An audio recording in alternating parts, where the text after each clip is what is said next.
Okay, okay. So here we go. What are we doing? It is push day, and as I have always been doing for a very long time, I'm going to be doing the same thing.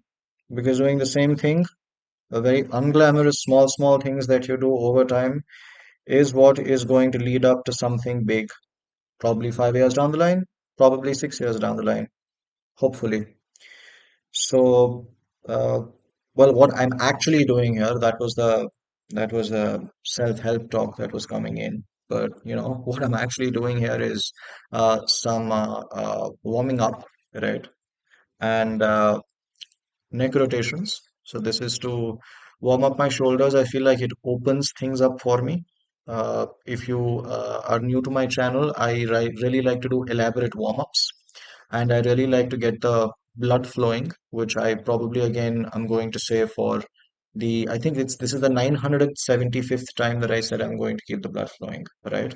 So, anyways, I'm opening up my chest, warming up my shoulders, lubricating my joints, doing everything that most people I see don't do in the gym, right?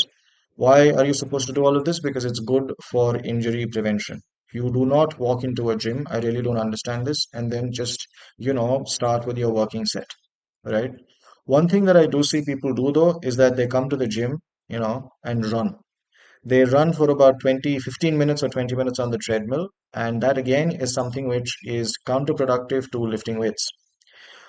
Now, before I come to that, let me park that thought and let me talk about why I am actually doing a lat pull down when it's push day. This is because the lat and the chest are antagonistic muscles, which means that when your chest contracts, your back expands and vice versa.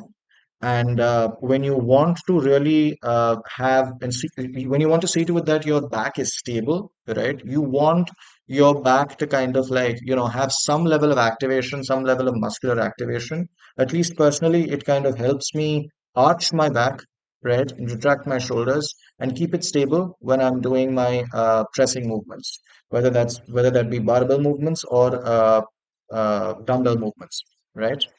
So, right, what I'm doing here is grooving to some music that you saw at the start of the video, right?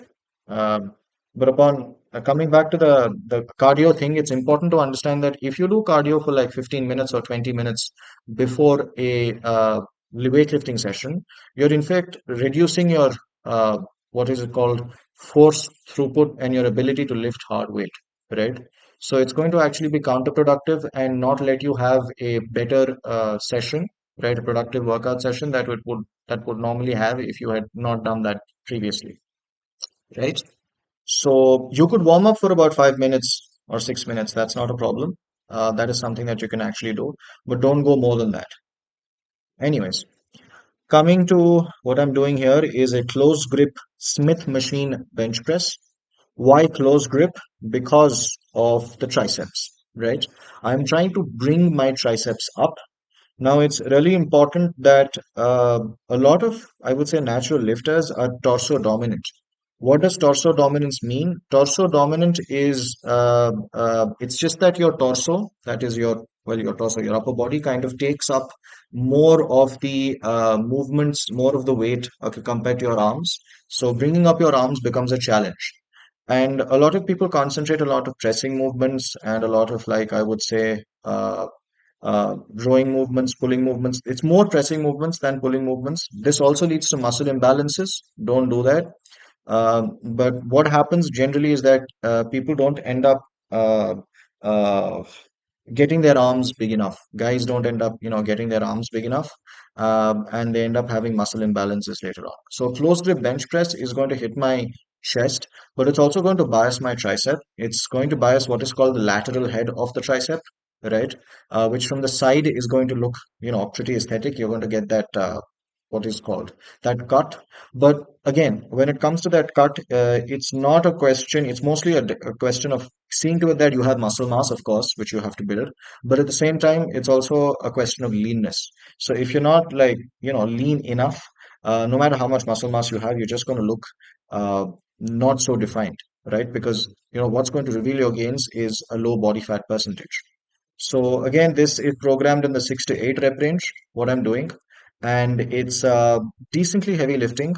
So I am doing it at an RIR of about probably 2 reps in reserve. Why am I doing 2 reps in reserve or maybe even 3 reps in reserve? It's because I have started very recently to do high volume training, or rather higher volume than before. So I'm kind of getting used to it. Right. So what do we have here? We are doing some more of the sets for the close grip bench press, right? Now, one thing when do you have to do these things? When do you have to start programming and start biasing your triceps? Well, not at the beginning, right? Only do it when you've built a certain amount of physique, and then you go for figuring out whether you have to emphasize more on your triceps or you have to emphasize more on your biceps. So if you have about 6 months to an year of training, that is perhaps when you can, but it's again different for different people, right? So I finished the close grip Smith machine bench. Here I am doing a uh, incline dumbbell press for the upper chest. It does not completely isolate the upper chest, no matter what people say. It simply places more of an emphasis on the upper chest. It is impossible, right? It is literally impossible for you to isolate a single muscle. Uh, if we could do that, then we'd probably go around, getting super jacked and having, I mean, we still can get super jacked. It's not that we can't, but there's no way you can isolate a single muscle just like that, right? So it's about 3 sets of this, which is more than what I would normally do. So it was, I guess, about 3 or 4 sets of the previous exercise, and then this, so which gives me a total of 7 sets for chest. For now, I don't remember if I did more than those number of sets for my chest. I think I did, but my battery ran out of power. My cell phone ran out of battery in no time. So, what is the other thing that I actually want to tell you guys is that there are a lot of lifters who have this obsession with being very lean, right? I'm not lean here. I have a certain amount of, like, let's say, chubby fat, especially the lower portion of my abdomen does have a certain amount of fat, certain amount of chub, but that is deliberate because it's not very easy to build a lot of muscle when you're very lean. You need to sacrifice leanness and see to it that it doesn't get to your head, right? You need to sacrifice leanness and go for a proper muscle building phase, right? If and takes about a year, maybe more than a year, maybe 2 years, right? Depends upon if you're a, let's say, what is called a hard gainer. And a hard gainer is someone who struggles to build muscle. And let's say this person doesn't go to the gym, right? Suddenly, all of a sudden, that person loses weight because it's like these people generally have very little appetite, so not going to the gym makes them feel like not eating anything, right? If you are that, then please do not be obsessed with abs. Please do not be obsessed with leanness. Go in for the long run. We are here to lift forever, right? We are here to do this forever, all the time. Again, don't have to kill it every session, but you do have to sacrifice leanness, right? So you build a lot of muscle and then you go on a cut to reveal your gains. No point of time do you want to not be healthy doing this. So probably get to about 22%, 23% body fat if you're bulking. And once you've hit that, that's the cap, right? That's the outer limit, and then you go down. Anyways, now what I'm doing here is a cable tricep push down, right? Cross cable tricep push down. This is for the long head of the for the tricep. I cannot do over the shoulder stuff because of shoulder impingement. That is an occupational hazard of doing this. That's something that, all lifters will have some sort of injuries. This doesn't mean that you should not be careful. It just means that no matter how careful you are, something might happen. It should not deter you. It should not stop you. It should not stop us, right, from lifting. That's just the point that I wanted to make. But as you see here, again, an important thing over here is that I'm catching just the cables.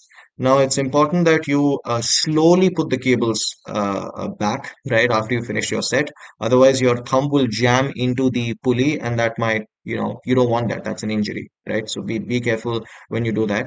So this is for the long head of the tricep, as I was saying, in the contracted position. As you can see, that's the squeeze, right? So I cannot do overhead tricep extensions, and there is a raging debate if this is better or if an overhead tricep extension is better. You could incorporate both, and we don't have to split hairs if one is better or the other. But what I'm generally doing here is I'm going to do some partial reps, I think, at the end. Yeah, those are some baby reps. Some people don't like doing them. I think they definitely do something to you. They definitely, well, first of all, they allow you to push harder from a mental perspective because going to the gym isn't just about building muscle, but it's also about the mindset, right? So I think I've had a pretty good, pretty decent amount of change in mindset when I started continuously and consistently going to the gym. And if I start to continuously and consistently go to the gym, it becomes a kind of a grounding mechanism for me, right? Where, hey, I am able to do this consistently and I am improving, okay, in this direction. My food habits are improving. My sleep is improving. My ability to actually handle stress better is improving because, well, I'm sleeping. So all of these things, these changes means that I am able to actually get better if I put my effort into something. And that's going to carry over to other things. Why can't I do something else? Why can't I, like, learn this new skill because I want to learn this new skill, right? So you start in that way by just doing it, not being perfect, but at some point of time you'll be able to get there. The gym has taught me that. I don't know if it's taught other people that. I'm just talking for myself here. These are behind the back cable. What is it called? Cable lateral raises. That's what they're called, right? That's okay. So what I'm doing there is I was holding it for a little bit so that I could get some stretch, okay, on the lateral raises. And there's some baby reps that I did, some atrocious reps and atrocious form where there was a complete form breakdown, but that's okay. The lateral delts are a type 2 muscle fiber. So, or rather, more of it is a type 2 muscle fiber. There's something called type 1 and type 2. Instead of going too much into the science of it, a type 1 muscle fiber is something that hits, or rather, it responds better to heavy training, right? While type 2 muscle fibers respond to higher reps. So low reps, high weight, type 1. Type 2 is uh, high reps, low weight, right? That's what I'm trying to do here. And I'm trying to basically get the stretch, okay, at the very end, right? So the lateral deltoids can be trained with greater frequency. You can train them frequently because they're a small muscle, they recover. The fatigue, well, here is another thing, which is that the people actually thought that central nervous system fatigue. There's in fact it's by Menno Henselman, right? Where there's a new thing that people don't really understand central nervous system fatigue because muscle building is a very local phenomenon. So if you do a hard set of bicep curls, it turns out with a lot of eccentric control, that gives you, to a great extent, quite a bit of central nervous system fatigue, right? So it's actually a very local phenomenon. I.e. fatigue at the muscle level, muscle building is a very local phenomenon. But on the other hand, endurance training is in fact global. It actually puts a central nervous system fatigue on you in a very centralized perspective or centralized point of view. That kind of a systematic fatigue is lesser, in fact, for muscle building than on that's what than uh, endurance training. That's what the research says. Um, but I don't know. I still feel extremely tired after a heavy set of deadlifts, which is why I don't really deadlift anymore. Uh, but that's just the other stuff. What I was doing here again is just tricep pushdowns, rope tricep pushdowns. My battery is about to die very soon, right? Was about to die very soon. But some of the cues here is that I'm trying to keep it very close to my body because this gives me more of a feel of a stretch. And I'm also doing something where I'm doing it a little further apart.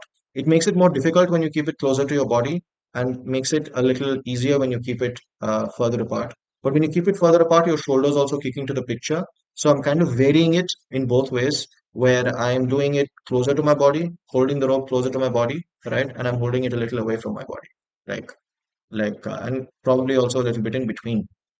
But you get the idea, right?